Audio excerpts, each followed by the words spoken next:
हम आज जिस भारत को जानते हैं उसकी जड़ें हजारों साल पुराने अतीत में छिपी हुई है। लेकिन सवाल यह है कि इतना पुराना इतिहास आखिर किन तथ्यों पर लिखा गया, जबकि आज के हजारों साल पहले न कैमरे थे न अखबार था। इसके बावजूद हजारों साल पुराना इतिहास हम तक कैसे पहुंचाया गया, आइए हम देखते हैं। इतिहास हमें न केवल युद्धों के बारे में जानकारी देता है, बल्कि मानव समाज, उनकी सभ्यताओं, जीवन शैली और संस्कृति के बारे में भी जानकारी देता है। हालांकि प्राचीन काल में लिखित रिकॉर्ड सीमित थे, इसीलिए इतिहासकारों को विभिन्न प्रकार के स्रोतों का उपयोग करके जीवन शैली का अध्ययन करना पड़ा। ये स्रोत हमें न केवल ऐतिहासिक तत्वों की जानकारी देते हैं, बल्कि समाज, धर्म, राजनीति, अर्थशास्त्र और संस्कृति की झलक भी दिखाते हैं।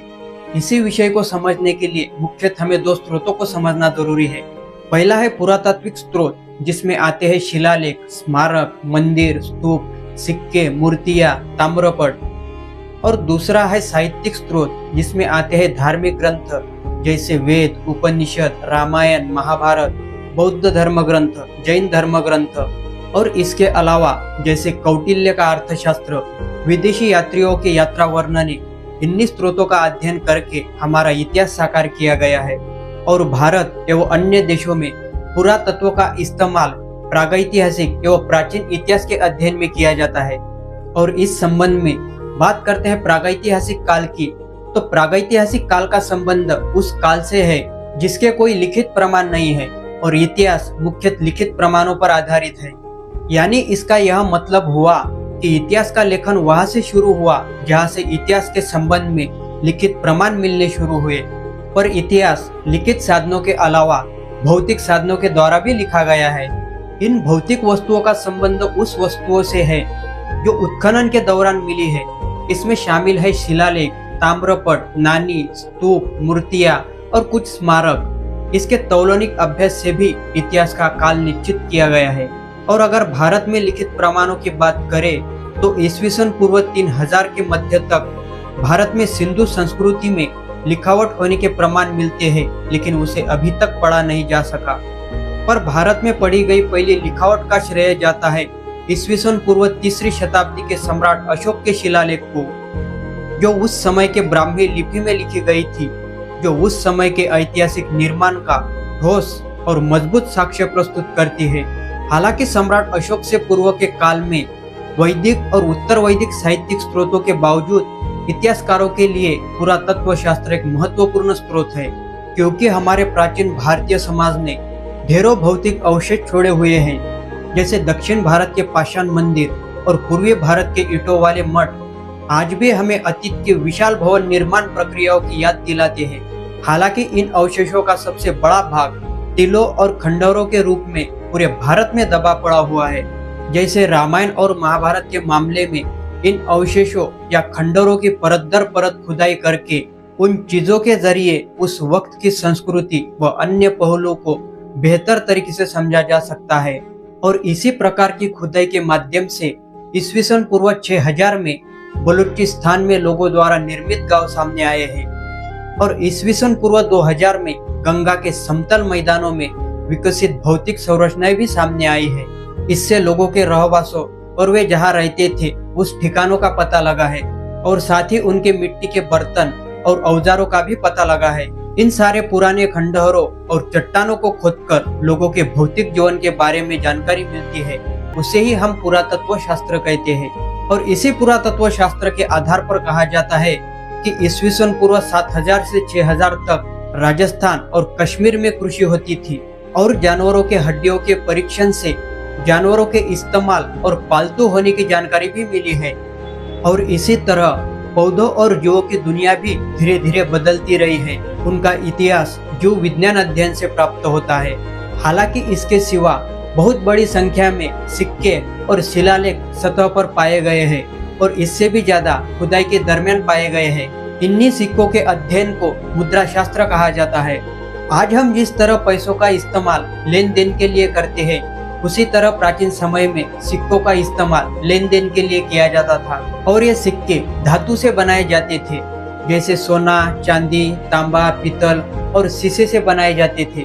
भारत के विभिन्न हिस्सों में ऐसे कई सिक्कों के ढेर पाए गए हैं जिसमें सिर्फ भारतीय ही नहीं बल्कि रोमन साम्राज्य जैसे विदेशी सिक्के भी पाए गए हैं और वे मुख्यतः कोलकाता, पटना, लखनऊ, दिल्ली, जयपुर, बम्बई और चेन्नई के संग्रहालयों में संरक्षित है। और इसी तरह कई भारतीय सिक्के भी नेपाल, बांग्लादेश, पाकिस्तान और अफगानिस्तान के संग्रहालयों में भी संरक्षित है। इन सिक्कों से हमें हमारा प्राचीन इतिहास समझने में मदद मिलती है, जैसे कि प्राचीनतम सिक्कों पर कुछ धार्मिक या राजाओं के प्रतीक होते थे और साथ साथ उन राजाओं के नाम का भी उल्लेख होता था। इसके जरिए ही हमें उस कालखंड का पता चला है और साथ साथ उस समय की धार्मिक कल्पना और राजकीय पद्धति पर भी प्रकाश पड़ा है। इन सिक्कों का इस्तेमाल विभिन्न उद्देश्यों से किया जाता था, जैसे दान धर्म, लेन देन और व्यापार के लिए किया जाता था। सिक्कों ने उन दिनों लेन देन में बड़े पैमाने पर मदद की और व्यापार में अपना योगदान दिया।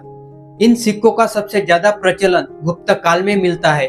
उस समय सिक्के सोने के होते थे और इसीलिए गुप्त काल को स्वर्ण काल भी कहा गया। सिक्कों के अलावा हम बात करें तो सिक्कों की तुलना में शिलालेख कहीं अधिक महत्वपूर्ण है। उनके अध्ययन को पुरालेख यानी एपिग्राफी कहा जाता है और शिलालेखों एवं अन्य पुराने अभिलेखों में प्रयुक्त पुराने लेखों के अध्ययन को पेलियोग्राफी कहा जाता है। ये लेख मुख्यतः मोहरों, पत्थरों के खंभों, चट्टानों, तांबों के गोलों, मंदिरों के दीवारों या लकड़ी के पट्टों पर उत्कीर्ण किए जाते थे। पर पूरे भारत में सबसे पहले पत्थरों पर अभिलेख उत्कीर्ण किए गए थे। सिक्कों की तरह ही शिलालेख देश के विभिन्न संग्रहालयों में संरक्षित है, लेकिन सबसे बड़ी संख्या में यह मैसूर के मुख्य पुरालेखविद के कार्यालय में संरक्षित है। इन शिलालेखों की तुलना में हड़प्पा के शिलालेखों की बात करें तो उन्हें अभी तक पढ़ा नहीं गया। ऐसे लगता है कि इन्हें चित्रलिपि में लिखा गया है, जिसमें चित्रों के रूप में विचारों और वस्तुओं को अभिव्यक्त किया गया। अशोक के अधिकतर शिलालेख ब्राह्मी लिपि में उत्कीर्ण किए गए थे, जो बाएं से दाएं लिखी जाती थी। हालांकि उत्तर पश्चिमी भाग को छोड़कर भारत भर में लगभग सभी जगह ब्राह्मी लिपि ही प्रचलित थी। हालांकि लगभग 2500 ईस्वी सन पूर्व में पाई गई हड़प्पा की मुहरों के शिलालेख को कुछ विद्वान प्रतीकात्मक मानते हैं। इसलिए जाहिर है कि भारत में सबसे प्राचीन और पठनीय शिलालेख सम्राट अशोक के ही है। वे आमतौर ईस्वी सन पूर्व 3री शताब्दी में ब्राह्मी लिपि में और प्राकृत भाषा में लिखे गए थे। ये मौर्य साम्राज्य और उस समय की सामाजिक, आर्थिक और राजकीय जीवन पर प्रकाश डालते हैं। इन शिलालेखों के अलावा हमारे पास बहुत अधिक मात्रा में साहित्यिक स्रोत भी मौजूद है, जिसमें सबसे ज्यादा धार्मिक ग्रंथ शामिल है। जैसे हिंदू धार्मिक साहित्य में वेद, रामायण, महाभारत और पुराण जैसे ग्रंथ शामिल है। वे प्राचीन काल की सामाजिक और सांस्कृतिक स्थितियों पर पर्याप्त प्रकाश डालते हैं, लेकिन समय और स्थान के संदर्भ में उनका उपयोग करना मुश्किल है। बात करें हमारे सबसे प्राचीन ग्रंथ की, जो ऋग्वेद है, उसका कालखंड ईस्वी सन पूर्व 1500 से ईस्वी सन पूर्व 1000 तक का माना जाता है और यजुर्वेद, अथर्ववेद, ब्राह्मण ग्रंथ, आरण्यके और उपनिषद जैसे ग्रंथों का काल मोटे तौर पर ईस्वी सन पूर्व 1000 से 500 तक का माना जाता है। बात करें हमारे ऋग्वेद की, तो ऋग्वेद में मुख्य रूप से प्रार्थनाएं होती है, जबकि बाद के वैदिक ग्रंथों में प्रार्थनाओं के साथ साथ अनुष्ठान, जादूटोना और पौराणिक कहानियां भी शामिल होती है। इन ग्रंथों के अलावा हमें जैन और बौद्ध धर्म ग्रंथों में भी ऐतिहासिक व्यक्तियों और घटनाओं के उल्लेख मिलते हैं और प्राचीनतम बौद्ध ग्रंथ पाली भाषा में लिखे गए थे, जो मगध या दक्षिण बिहार में बोली जाती थी और जो मुख्यतः प्राकृत भाषा का ही एक रूप थी। ये हमें न केवल बुद्ध के जीवन के बारे में बताते हैं, बल्कि उनके समकालीन कुछ शाही लोगों के बारे में भी बताते हैं, जो मगध, उत्तर बिहार और पूर्वी उत्तर प्रदेश पर शासन करते थे।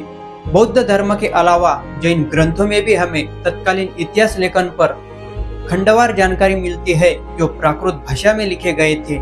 इन धार्मिक ग्रंथों के अलावा कौटिल्य का अर्थशास्त्र भी एक महत्वपूर्ण राजनीति की पुस्तक है, जिसमें चंद्रगुप्त मौर्य की सारी जानकारी शामिल है और इसी कौटिल्य की अर्थशास्त्र नामक पुस्तक से हमें मौर्यकालीन राजनीति पर महत्वपूर्ण जानकारी मिलती है। इसके अलावा ईस्वी सन पूर्व 150 में पतंजलि द्वारा पाणिनि पर की गई टीका से उत्तर मौर्य काल की बहुत महत्वपूर्ण जानकारी मिलती है। हमारे पास भास, शूद्रक, कालिदास और बाणभट्ट के ग्रंथ भी है, जो साहित्यिक महत्व के अलावा उन ग्रंथों में रचनाकारों ने उस दौर की स्थितियों का भी वर्णन किया है।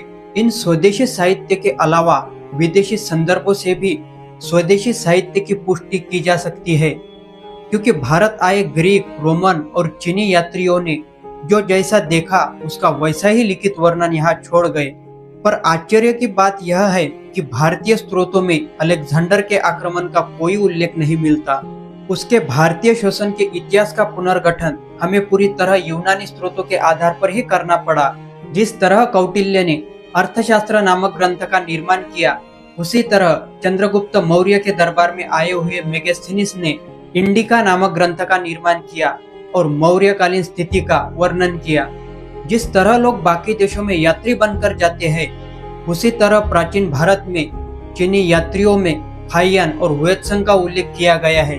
वे दोनों बौद्ध धर्म स्थलों का दौरा करने और बौद्ध धर्म का अध्ययन करने के लिए इस देश में आए थे।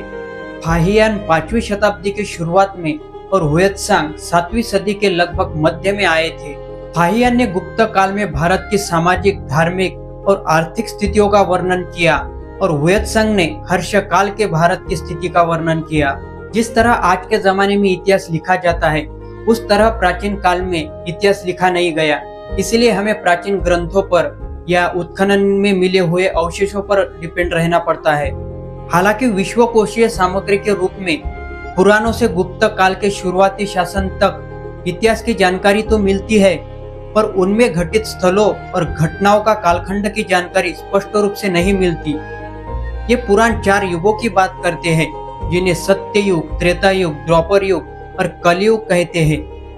प्रत्येक काल पिछले काल की तुलना में बदतर माना गया है। कहा जाता है कि स्थान एवं काल के बदलते क्रम में धर्म अधर्म में और अधर्म धर्म में बदल जाता है। इसी तरह इतिहास के बोध के लिए अब तक कई स्थलों, प्रागैतिहासिक और ऐतिहासिक उत्खनन किए गए, लेकिन प्राचीन भारतीय इतिहास की मुख्य धारा में कोई प्रमाण नहीं मिलते और पुरातत्व के परिणामों को ध्यान में रखे बिना भारत में सामाजिक विकास के चरणों को ठीक से समझा नहीं जा सकता। इसीलिए प्राचीन इतिहास का निर्माण अब तक मुख्य रूप से साहित्यिक स्रोतों, विदेशी एवं स्वदेशी संदर्भों, सिक्कों और शिलालेखों के आधार पर ही किया गया है। मोटे मोटे तौर पर समझे तो इन्हीं ग्रंथों के और उत्खनन में मिले हुए सामग्री के रूप में ही इतिहास को लिखा गया है।